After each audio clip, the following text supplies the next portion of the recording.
Hello friends, मूवीकर here. आज हम बात करने वाले हैं रॉकी सीरीज के 7th पार्ट के बारे में, जिसका नाम है क्रीड। ये फिल्म 2015 में रिलीज हुई थी। ये कहानी है अपोलो क्रीड के बेटे की, जिसका नाम है एडोनिस क्रीड। वो भी अपने पिता की तरह एक बेहतरीन फाइटर बनना चाहता है, क्योंकि उसके रगों में भी एक फाइटर का खून है, जो कभी हैवीवेट चैंपियन हुआ करता था और जो पूरी दुनिया में फेमस था। लेकिन अब सारी दुनिया अपोलो क्रीड को भूल चुकी है। ये बात किसी को भी नहीं पता थी कि अपोलो क्रीड का कोई बेटा भी है। अब क्रीड भी एक शानदार बॉक्सर बनना चाहता है, इसलिए वो पहुंचता है रॉकी के पास ताकि रॉकी उसे ट्रेनिंग दे और उसे बेहतर फाइटर बनाए। फिल्म की शुरुआत होती है। यहाँ पे हमें यूथ डिटेंशन सेंटर दिखाया जाता है और इसी डिटेंशन सेंटर में एडोनिस क्रीड भी है, यानी कि अपोलो क्रीड का बेटा, जिसकी उम्र अभी 10 साल है। और यहाँ उसे कुछ बच्चे मारते हैं, लेकिन एडोनिस भी उनका मुकाबला करता है। उन बच्चों की लड़ाई देखकर एडोनिस को अलग कर दिया जाता है। तभी वहाँ पर एक लेडी आती है एडोनिस से मिलने के लिए। वो अपना नाम मैरी बताती है। वो अपोलो क्रीड की सेकंड वाइफ है। वो एडोनिस से कहती है, मैं चाहती हूँ कि तुम मेरे साथ चलो। एडोनिस पूछता है कि तुम कौन हो? तब वो बताती है कि मैं अपोलो क्रीड की पत्नी हूँ,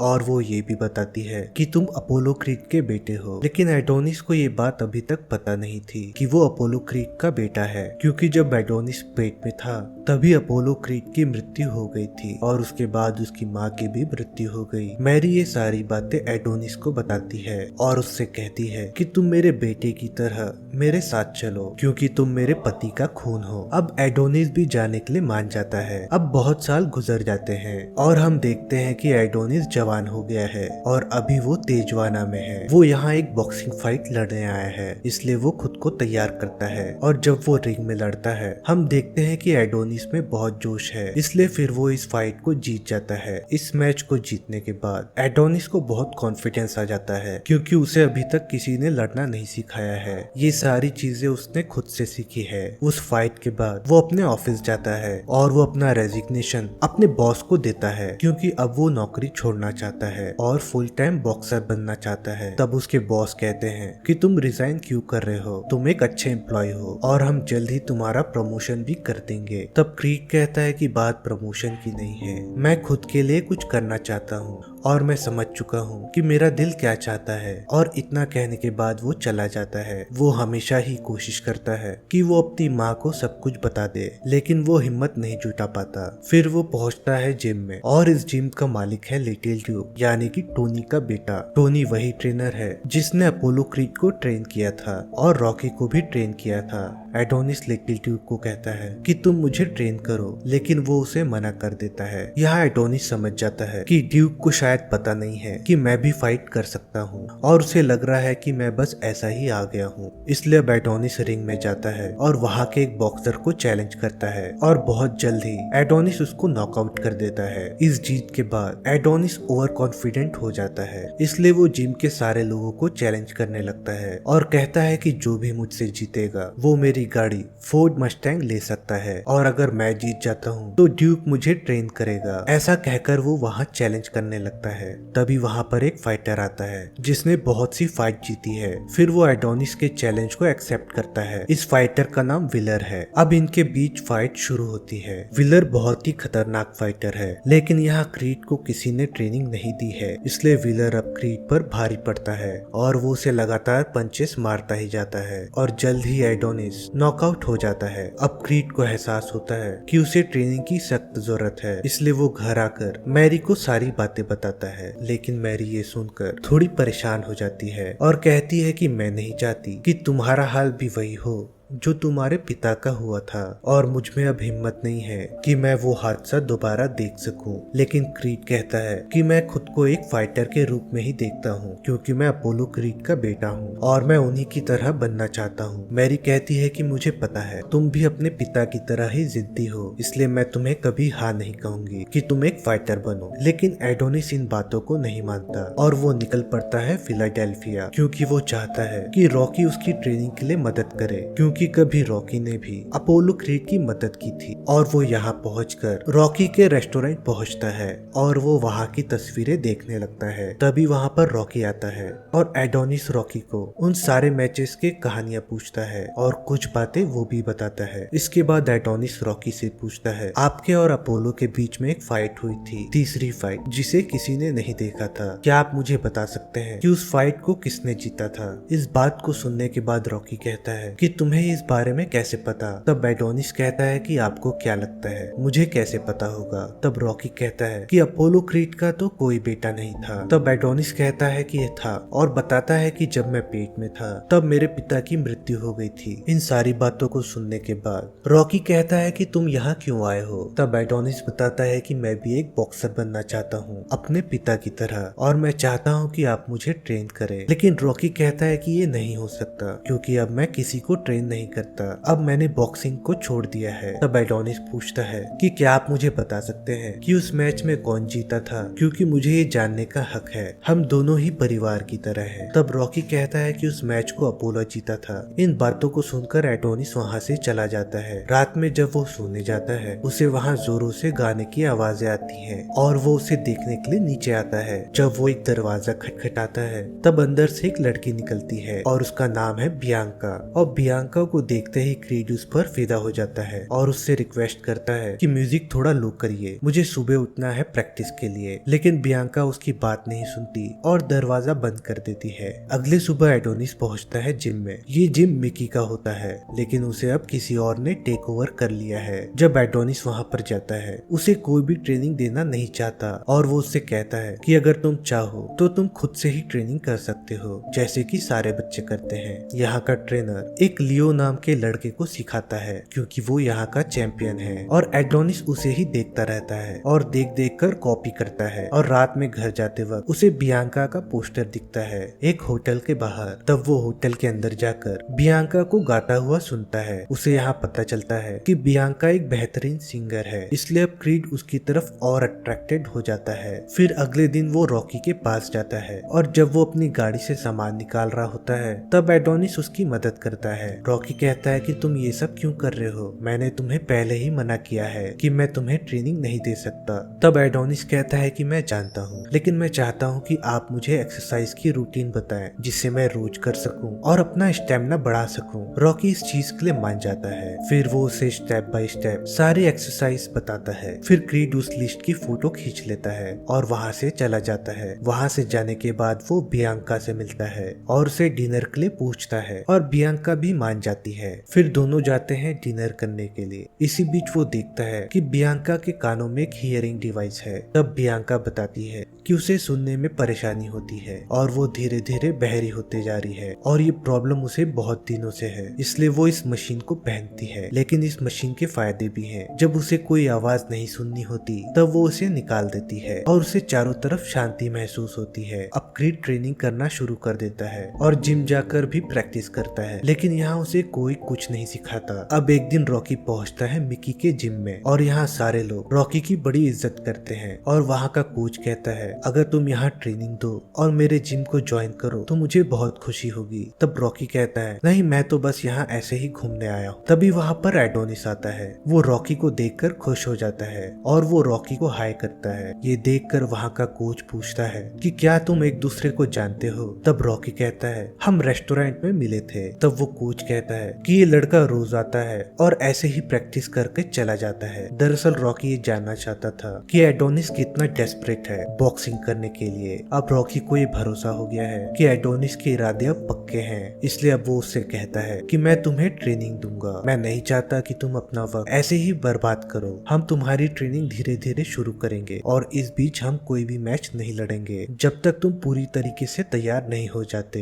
एडोनिस भी इस बात के लिए मान जाता है। अब रॉकी एडोनिस की ट्रेनिंग शुरू करता है और उसकी पहली ट्रेनिंग होती है मुर्गियां पकड़ने की। ये ट्रेनिंग मिकी ने भी रॉकी को करवाई थी। इससे बॉक्सर्स की स्पीड बढ़ती है। अब क्रीड भी मुर्गी पकड़ने लगता है और दिन ब दिन उसकी ट्रेनिंग ऐसे ही आगे बढ़ने लगती है। और इसी बीच क्रीड बियांका के भी करीब आने लगता है और बियांका को पता चल जाता है कि एडोनिस भी एक फाइटर है। लेकिन बियांका को पता नहीं कि एडोनिस कैसा फाइटर है। उसे ऐसा लगता है कि वो ये सब शौकिया तौर पर करता है। तब एक दिन रॉकी जब जब एडोनिस को ट्रेनिंग दे रहा होता है तभी उस जिम का कोच आता है रॉकी के पास और कहता है कि मैं चाहता हूँ तुम इसकी फाइट करवाओ लियो के साथ, इससे लियो की अच्छी प्रैक्टिस होगी और इसे भी यहाँ के कुछ लोग जानने लगेंगे और शायद तुम्हें भी पता चल जाएगा कि इस लड़के में कितना दम है। तब रॉकी कहता है कि मैं इस बारे में सोचूंगा, लेकिन क्रीड इस बात को सुनने के बाद जोश में आ जाता है और वो रॉकी को फाइट के लिए मनाने लगता है और कहता है कि मैं अब तैयार हूँ, मैं लियो से फाइट लड़ना चाहता हूँ। लेकिन रॉकी मना करता है, लेकिन क्रीड उसे मना लेता है। लेकिन रॉकी कहता है कि तुम्हें अभी भी बहुत ट्रेनिंग की जरूरत है और अब मैं तुम्हें बहुत हार्ड ट्रेनिंग देने वाला हूँ। हमारे पास अब सिर्फ 1 महीने का वक्त है। इस 1 महीने में अगर तुमने खुद को शेप में ला लिया तब तुम इस फाइट को लड़ पाओगे, और अगर तुम शेप में नहीं आए तो तुम इस फाइट को नहीं लड़ोगे। क्रीड भी इस बात के लिए हामी भरता है, इसलिए रॉकी अब उसे अपने घर लेकर आता है ताकि वो उस पर नजर रख सके। इसलिए रॉकी उसे सुबह सुबह जगाता है और उसे फिलाडेल्फिया की सड़कों पर भगाता है जैसा वो खुद भागा करता था। फिर जल्द ही रॉकी एक दूसरे जिम में लेकर जाता है और वहाँ के ट्रेनर से मिलवाता है और ये सारे ही ट्रेनर्स बहुत काबिल हैं। अब वो सब भी क्रीड को ट्रेनिंग देने लगते हैं और दिन ब दिन क्रीड बेहतर होता ही जाता है। सब इस बात को देख पाते हैं कि क्रीड एक बेहतर बॉक्सर है और वो बहुत आगे जा सकता है, इसलिए वहाँ सभी लोग क्रीड पर बहुत मेहनत करते हैं। अब क्रीड भी शेप में आने लगता है। अब देखते ही देखते वो दिन आ जाता है जब उसकी फाइट होने वाली होती है लियो से। लेकिन फाइट के पहले लियो का कोच आता है और कहता है कि तुमने मुझे पहले क्यों नहीं बताया कि ये अपोलो क्रीड का बेटा है और इसने अपने फॉर्म में अपना टाइटल जॉनसन लिखा है। तब रॉकी बताता है कि जॉनसन इसकी मदर का नाम है और वो क्रीड का टाइटल इस्तेमाल नहीं करना चाहता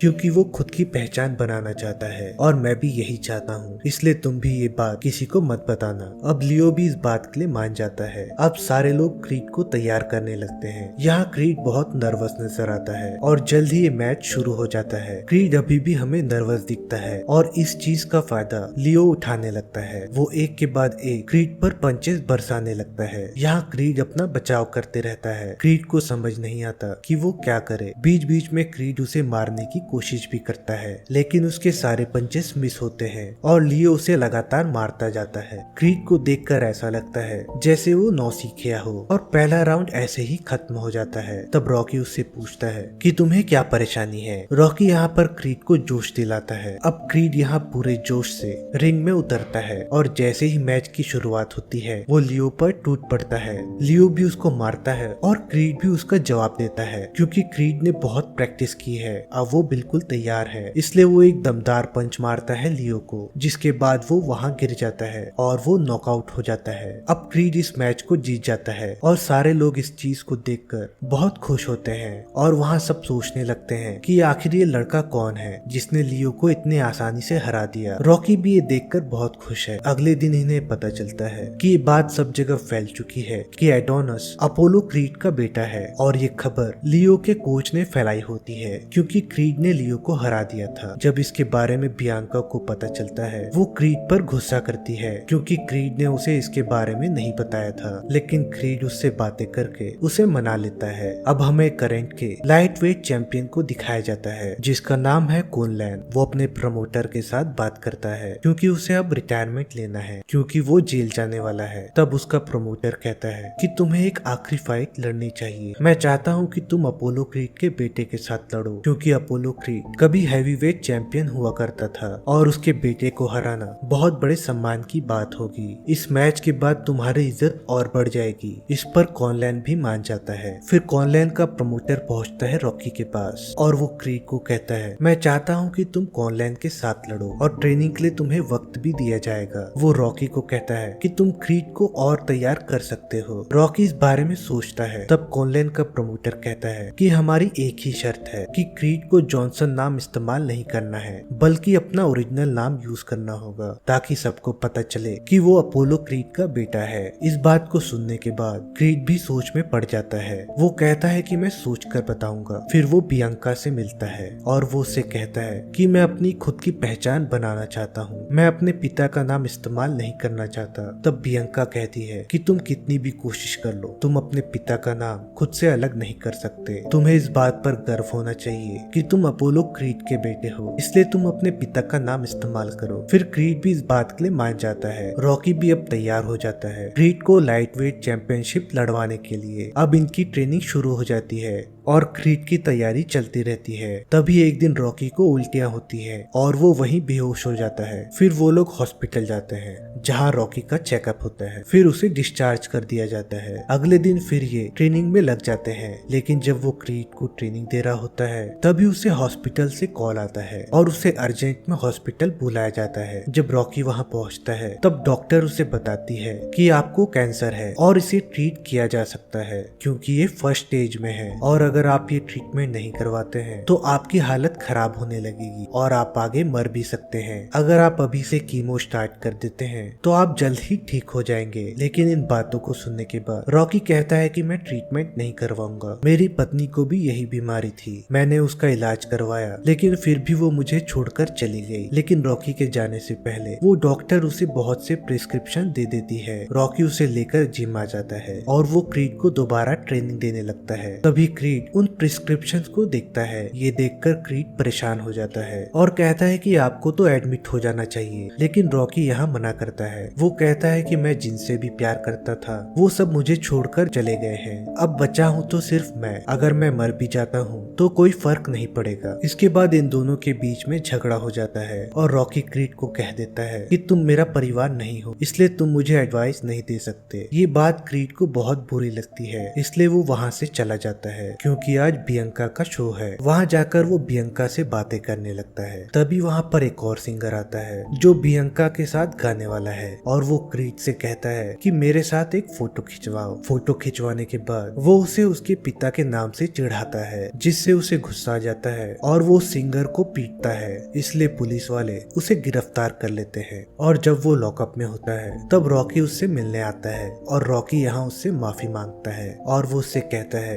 कि मैंने बहुत ही गलत कहा कि तुम मेरा परिवार नहीं हो, जबकि मेरे परिवार में अब सिर्फ तुम ही बचे हो, इसलिए मैं अब तुम्हारा इंतजार कर रहा हूँ। इतना कहकर वो वहाँ से चला जाता है। अगली सुबह क्रीड को भी छोड़ दिया जाता है। फिर वो जाता है बियंका के पास। बियंका यहाँ बहुत गुस्से में है और वो दरवाजा भी नहीं खोलती। तब क्रीड बताता है कि रॉकी को कैंसर है और हाल ही में मुझे ये बात पता चली है, तब से मैं बहुत डिस्टर्ब्ड हूँ और उसी गुस्से में मैंने उस सिंगर को मार दिया। बियंका को भी इन बातों के लिए अफसोस है, लेकिन बियंका कहती है अब तुम्हें अपने करियर पर फोकस करना चाहिए, और इतना कहने के बाद वो दरवाजा बंद कर देती है। इसलिए अब क्रीड पहुंचता है रॉकी के पास और उसे ट्रीटमेंट के लिए मनाने लगता है। वो कहता है कि मैं आपको बीमार देखकर कभी खुद को तैयार नहीं कर पाऊंगा। हम सब अपनी जिंदगी से जूझ रहे हैं, इसलिए हम दोनों ही एक दूसरे को तैयार करेंगे। मैं खुद को मैच के लिए तैयार करूंगा और आप खुद को ट्रीटमेंट के लिए तैयार करेंगे, और हम दोनों ही अपनी अपनी लड़ाई लड़ेंगे। रॉकी भी इस बात के लिए मान जाता है। इसलिए अब रॉकी का कीमो स्टार्ट होता है और क्रीड भी यहाँ साथ देता है। रॉकी कहता है कि मैं तुम्हें यही ट्रेनिंग देता हूँ, इसलिए रॉकी अब उसे वही ट्रेनिंग देने लगता है। वो उसे सीढ़ियों में चढ़ने उतरने के लिए कहता है और उसके आसपास जो भी चीजें होती है वो उन्हीं से ट्रेनिंग देने लगता है, और धीरे धीरे इन दोनों की ही हालत में सुधार आने लगता है। दिन ब दिन क्रीड और बेहतर होता जाता है। जैसे जैसे रॉकी का ट्रीटमेंट आगे बढ़ता जाता है, रॉकी की बीमारी बढ़ते जाती है।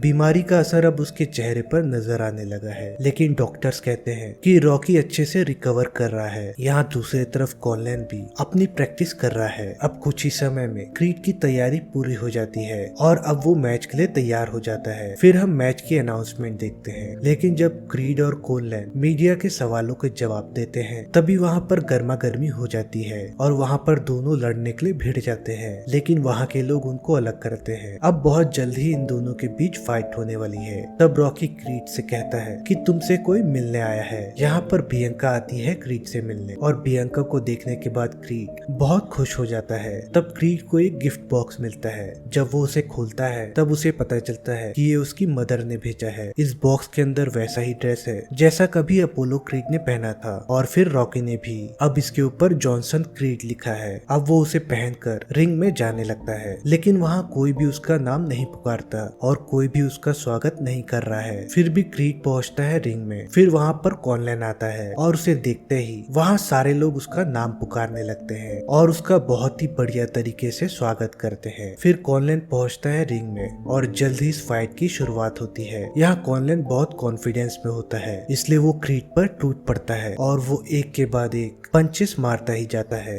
क्रीड पंचेस खाकर समझ नहीं पाता कि वो कॉनलैन को कैसे मारे। क्रीड कोशिश तो करता है लेकिन वो उसे नहीं मार पाता, इसलिए अब क्रीड की हालत खराब होने लगती है और ऐसे ही पहला राउंड खत्म हो जाता है। रॉकी क्रीड को जोश दिलाने लगता है और कहता है कि ये मैच तुम खुद की पहचान के लिए लड़ रहे हो, इसलिए अब तुम अपनी जान लगा दो। फिर दूसरा राउंड शुरू होता है। अब दोबारा कॉनलैन उस पर टूट पड़ता है, लेकिन इस बार क्रीड भी उसको जवाब देता है और कॉनलैन को एक दमदार पंच मारता है, जिस वजह से उसका खून निकलने लगता है। अब वो समझ गया है कि क्रीड इतनी आसानी से हार नहीं मानेगा। अब इनके बीच लड़ाई ऐसे ही चलने लगती है और एक के बाद एक राउंड ऐसे ही निकलते जाते हैं। कभी कॉनलैन क्रीड पर भारी पड़ता है तो कभी क्रीड कॉनलैन पर। अब दोनों की ही हालत खराब होने लगती है और एक के बाद एक राउंड निकलते जाते हैं। जब 7वां राउंड आता है तब कॉनलैन क्रीड पर भारी पड़ जाता है और वो उसे एक दमदार पंच मारता है और क्रीड वहां पर नीचे गिर जाता है और वो बिल्कुल भी होश में नहीं होता। तब कॉनलैन खुशी मनाने लगता है कि उसने नॉकआउट कर दिया और सबको भी यही लगता है। लेकिन अचानक क्रीड खड़ा हो जाता है और वो फिर से तैयार होता है कॉनलैन के लिए। लेकिन अब क्रीड की बाईं आंख में चोट लग गई है और उसकी आंख बंद हो गई है। लेकिन क्रीड हार नहीं मानता और वापस रिंग में लड़ने जाता है। अब वो उस पे एक के बाद एक मुक्के बरसाने लगता है और कॉनलैन इसका जवाब नहीं दे पाता। मैरी भी इस मैच को घर से देख रही है, इसलिए वो बहुत ज्यादा खुश है कि उसका बेटा इस मैच को जीत रहा है। अब क्रीड कॉनलैन की हालत खराब कर देता है और अंत में वो उसे एक दमदार पंच मारता है, जिसके बाद कॉनलैन जमीन पर गिर जाता है और रेफरी यहाँ काउंटिंग करने लगता है। थोड़ी देर के बाद कॉनलैन खड़ा हो जाता है, लेकिन वहाँ सारे लोग क्रीड का नाम पुकारने लगते हैं। वहाँ सभी लोग क्रीड पर बहुत खुश होते हैं क्योंकि क्रीड ने आज दिखा दिया है कि उसमें कितनी हिम्मत है। तभी इस मैच का रिजल्ट आता है और हमें पता चलता है कि कॉनलैन जीत गया। लेकिन कॉनलैन भी जानता है कि इस मैच का असली विजेता कौन है, इसलिए कॉनलैन क्रीड के पास आता है और कहता है कि तुम ही फ्यूचर हो लाइट वेट चैंपियनशिप के और तुम एक बहुत अच्छे खिलाड़ी हो। और यहाँ पर आए सारे लोग इस बात को एग्री करते हैं, इसलिए वहाँ सभी लोग क्रीड के लिए तालियां बजाते हैं। रॉकी भी यहाँ बहुत ज्यादा खुश है और वहाँ पर जितने भी लोग क्रीड को चाहते हैं वो भी बहुत खुश हैं, जैसे कि उसकी मदर और बियांका। और इसी के बाद ये फिल्म यहाँ पर खत्म हो जाती है। तो फ्रेंड्स, आज की हमारी मूवी खत्म होती है। आपको ये एक्सप्लेनेशन अच्छा लगा हो तो प्लीज मुझे लाइक एंड सब्सक्राइब कीजिए। मैं रॉकी का 8th पार्ट जल्द ही लाने वाला हूँ। तब तक के लिए thank you and take care.